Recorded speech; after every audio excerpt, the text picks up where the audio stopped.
Welcome back to this 2-week intensive on registration and resonance. Today we are talking all about head space. So we were already working in and thinking about the chest dominant space. Today we're going to work on the head dominant space. And for many choral singers, this will feel very comfortable. For many opera singers, this will feel very comfortable. For our musical theater singers and our pop singers, sometimes this is the space you need to spend a little extra time on. How do I know I'm in headspace and how am I going to find that? Well, today we're going to do a few sighs. Now remember, as I always say, don't come to this 2-week intensive without warming up first. I want you to come in with a warmed up sound ready to go. So what we're going to do is just a few nice, gentle sighs. And you'll often hear people refer to headspace as the yawn space or the lift space, or the Julia Child, which they used to say all the time, probably about 20 years ago.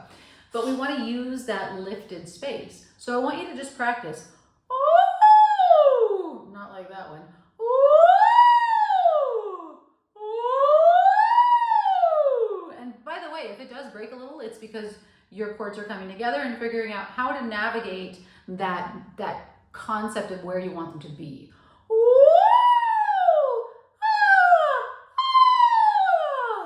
Go both directions. And it's one thing I love to do for singers who are working on building that headspace and bringing that headspace down in the blend is to go the opposite direction. But first we're just going to go and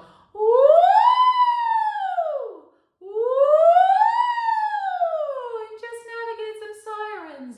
Now, if I was always talking head voice, it would be like this, but I don't talk in head voice at all, which is why I have some registration shifts as I move into it. And we're going to use that naturally occurring lift loft sensation that we might have in a yawn and translate that into some very specific octave leaps. So let's take a look at what that looks like. And again, feel free to use the vowels that feel comfortable for you, keeping in mind that very frequently open is good in extremities, and we're working in the higher range of the voice now. And again, feel free to modify the pitch of these. You can start lower, you can start higher, whatever range is comfortable for you, but we're working on octave leaps on an O vowel. And actually, I'll start a little bit lower because I think my mezzo friends would be happy about that. This, of course, will not get me personally into headspace for a little bit, but feel free if it does for you.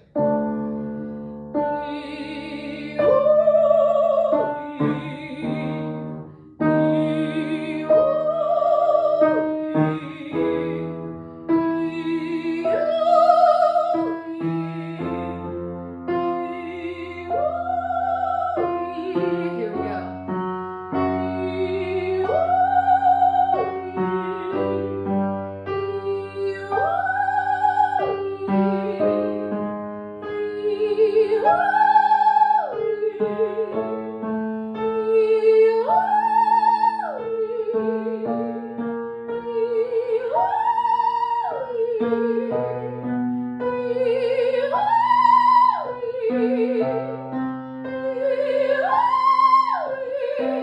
Now for some people, as they get up to that high C or beyond, and we're not going to go too much beyond because the reality is as we pass the high C, usually somewhere on the D or the E flat, we're moving into whistle, and that is not the work we're doing in this 2-week intensive. So we're going to keep it relatively low and stay in head voice here. If you have a problem maintaining a released, relaxed tone through the top, feel free to move your body. Obviously, I'm kind of stuck at the piano right now so that I can give you a decent example musically that you can sing along with. But for you, feel free to move around. Feel free to move your arms. Maintain a sense of freedom and movement as you're singing your high notes. Do not get stuck and stiff. You want them to be nice and loose and free. And think about that space, that head space, that yawn space, and that lift as we're moving through.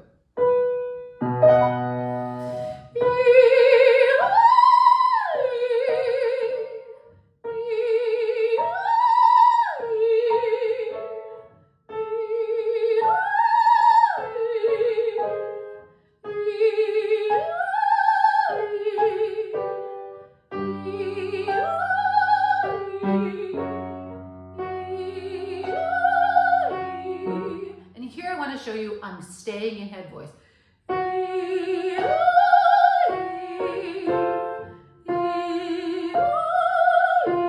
I could transition.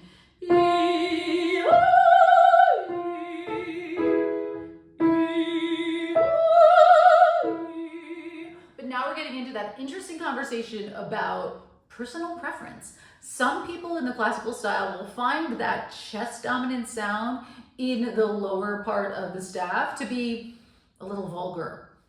I personally kind of really like it. So it's going to be a point of personal preference.